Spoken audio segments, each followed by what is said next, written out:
This site provides varying levels of subscription access to their members, so that different members can access different pages based on the kind of access they've been provided. How'd they do that? Well, when you mark a page as being available only to certain members or groups, you then choose exactly who is able to see that page.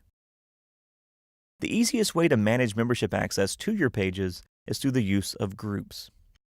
You can have as many groups as you need, and a group can contain anywhere from 1 to all of your members, depending on how you intend to use that group. This particular site is promoting an event, and they've created 3 groups to manage members who've signed up to attend that event. They have an all members group, an attendees group, and a speakers group.